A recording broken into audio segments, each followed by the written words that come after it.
Kaya nakita niya dito ang mga tao na nagkalain-lain. Nakita niya dito sa tao ang suko. Nakita niya dito sa mga tao na naniis sa resulta. Kaya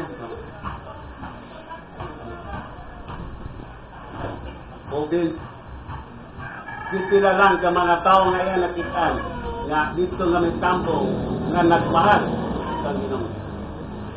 Kaya dibasa niya dito how to sa mga pagmahal sa tao. Mo ni atong dapat ipakita sa panahon sa atong selebrasyon o sa human sa atong selebrasyon. May padamahon sa nato sa Diyos ang atong pag-alaga. May padamahon sa nato sa Diyos nga kinasingkasing nato siyang ginagawa. Kinasingkasing natong gisunod ang iyang mga salita. O bisan pa man kung panahon kita makita kay ang tanan nga tao ngining kalibutana ana kayo ang puso. Walay usa ka nato nga makapandisiguro nga makapangangkin nga kita dili madala sa Dios. Walay usa ka nato nga mga nga kita dili makita. Pero atong pangayon sa Ginoo mahuman na kung kita makita. Pangayon nato ang kapasaylohan sa Dios. Ug atong pagsisihan ang atong mga kasalanan. Aron nga ang Diyos na makita kanato hindi niya pagkagin. Ngayon sa matagpaw siya sa atong mga pag-alagat kaniya. Kung sa taong mga itoon,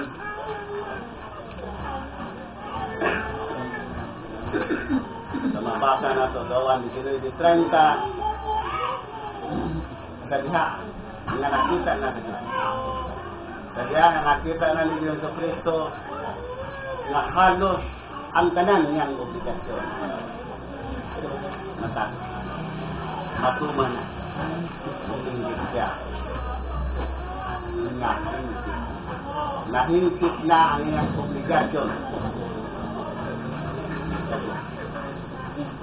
Nahinsip na ang iyang mga buluhaton. Nga makapot niya o matuman na ang ipamulong o tagna ni Isaiah na kung ang kapamalan itungtong siya nga maitungtong siya nga baga ang kapamalaan sa langit ug kayuta human na siya mugawat sa mga kay human siya ang kamatayon ang iyang gawa ang iyang kalag ug lawas muad tuman kaman aron tungtungan aron matuman ang tagna sa Isaiah na makupan Isaiah alang kanato ang usa ka bata mataw alang kanato ang usa ka anak nga lalaki gihatag kung ang kagamhanan igatungtong siyang nabaga ang iyang ngalan pagkatawgon kay bulungan magkatambal Diyos ng atang amahan nga walay katapusan o prinsipo magtuman ka lang mga doon human kaya namatay mo hinunggan nga ganun na ikaw siya nga nahuman na yung obligasyon nakapamulong siya o ngayon itugan niya katagong kulong mga doon ng mabata na to sa Lucas 23:46 matod ba yun amahan sa imong mga kamot itugyan ko ang ako.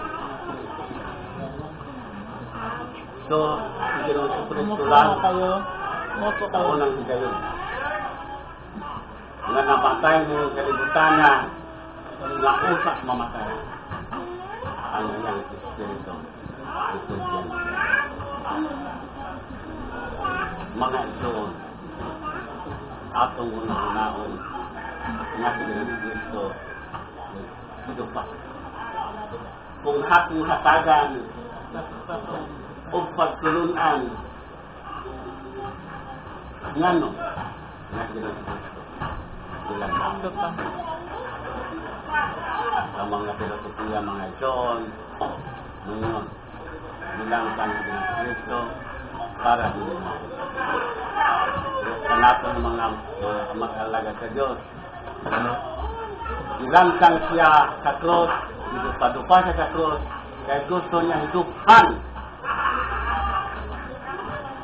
ang kasalanan sa tao sa iyang mainom ng ako ngayon, nakabuutang ako magaluwas. Lagi niya sinayakad na sigilan ang kanilang. Kaya ang sigilan ng mga doon, ayan isa-isa. Nga matutupan niya, adunay sa kamagdayon, nga adunay anak nga lalaki. Adunay buktong anak nga lalaki. Apan tungod lagi kay ang magdayon, dili man din mahimo. Nga dili mag-away, nahitabo. Nga aduna sila pinag-awayan, nga wala kayo nila mahito. O ang galang desisyon, magwala. Kaya mo magkailangan malangpan kaya sa magkahayon. Sa usa ka magkahayon nga kung hindi magkasabot, mas lagi pa magwalay kaya sa magkilagkanan. So nagsabot sila magulat. Apan kayo ka lang ilang anak, gusto sa lalaki. Nga siya mo dala. Gusto naman sa asawa, siya mo dala sa bata, kay bata pa ang bata. Wala pa yung Christian. Karon ang hinuhukom ang amahan. Para wala sa imo, wala sa ako, putulo na ito ang bata. Ang inahan kayo. Nakaya sa inahan nga kung putulo nila ang bata, mamatay ang bata. Siya ang iniinon. Na para wala sa imo, wala sa ako na lang nga kayo sa tungkumpari nga wala anak. So, mo din ang katamutan. Naihapay nila sa tungkumpari. So, nagsiwala sila ang anak, niyapay nila sa ilang tungkumpari nga wala sila. Tungod kaya ang usa ka man kayo wala mang kat anak, limahan nila ang bata. Ikan tagamay hangtod nila. Hangtod na natapos nila. Kaya nag-eskwela ng bata, nagpakita ang bata sa siya sa ilang kabay. Right ang bata sa eskwela. Kung ang bata kung kabay, nasunuron sa ilang na bintan. Kung unsa ang gusto sa amahan o inahan, tumanon sa bata kayo. Pag-right ang bata talaga, bihira nga di maayong bata. Bihira nga di musunod sa unsa mag-iasa ng mga atay. Kaya ang bata nga nag-eskwela na, right, lingon ang kapwa bata. Right, hindi magano. Ampun ka lang yung nilala mga. Pero ang bata, wala masayon nga ampun pala siya. So, tungkol sa dili manilong, sa mga siningan, ang kapwa bata, nilalaman na ampun pala. So, pagkulit niya, mo ay problema sa kanila. Nagsakit ang gasin. Sa nasairan, nga ampun lang pala siya. Nagbilan niya ang gasin. Pag-abot sa ilahan, naakta niya mismo ang iyang papa.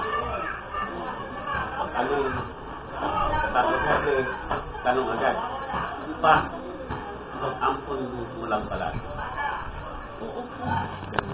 Yung nag-ampun, hindi makapagalitan niyo. Hindi siya makaato na mutukan sa tinuod. So, hindi niya dito.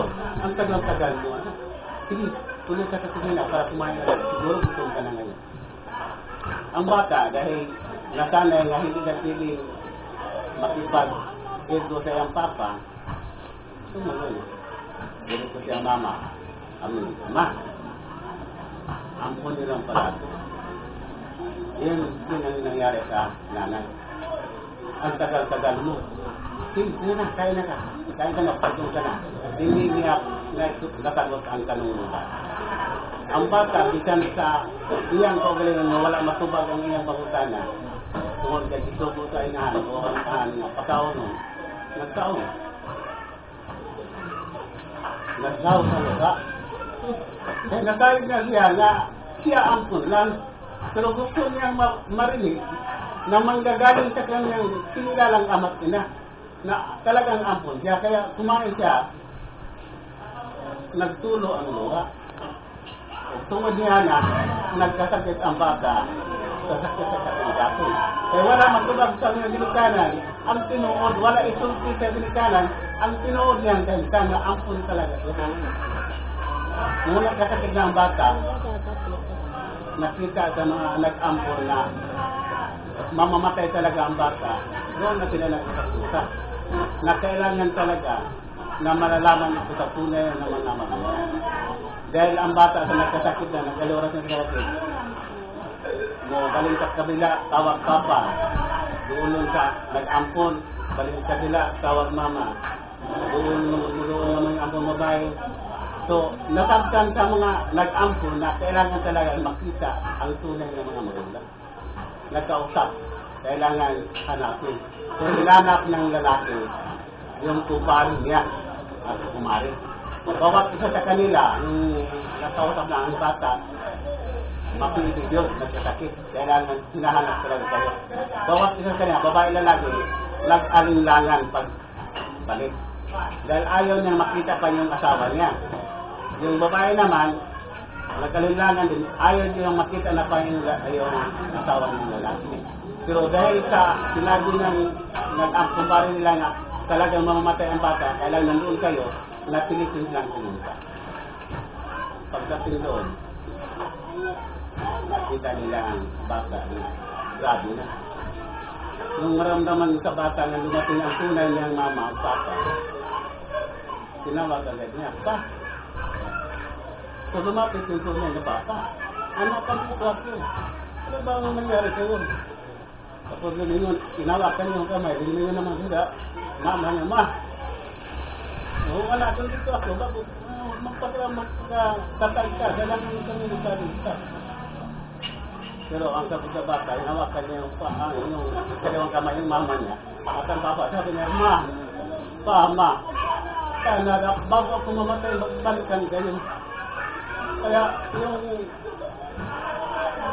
tuminalo na yan. Pag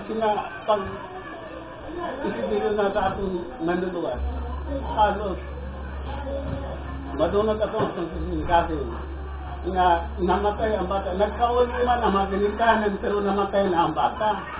May nangyari na ginito sa Kristo. Kasi bago bumalik ang tao, balik loob ang tao sa Diyos, namatay na ito. Gusto pasabot sa amahan nga manong ang programa nagdupan Ginoo sa Kristo. Kaya gusto ipakita sa mga tao na nisapot sa Diyos, nisapot sa Kristo ang mga tao, o nisapot usap sa Kristo ang Ama. Kaya nga unta, sa iyang kamatayo, magpalidlo ang mga tao. Sinakita ang ating bakterya ang karoon. Sining paghandom na to sa kamatayon na Ginoo sa Kristo, masod ang datong kasi na mo kita sa akong tagsa sa kulianan atong nangyuluman. Atong nangyuluman kung unsa ang kasakit ng dibate ni Ginoo sa Kristo aron sa inyo nana mahadlok na ta mo o pagtupa sa mga doon kaya ato hinuno ang sakong pag-alaga dito aron matagbaw ang dibate ng kauhaw ng Ginoo. Manghinga ako sa mga kung paliwari yung hindi ko kung kamarin sa kagagaya na ginagpuso mapaglalong ito sa kung pagkakta ng katingkasin aron sa mga na doon atong tanin kapag askan sa mga tingkasyon sa nato aron maka-apsan nato makapot nato ang sinawag na wala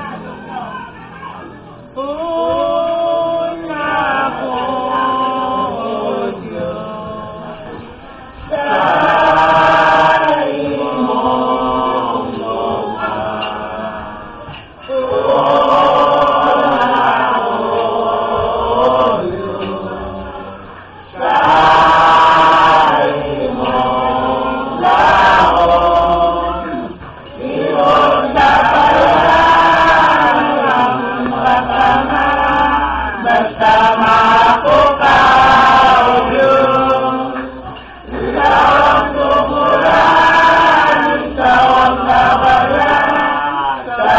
na muli ko'y kalimutan.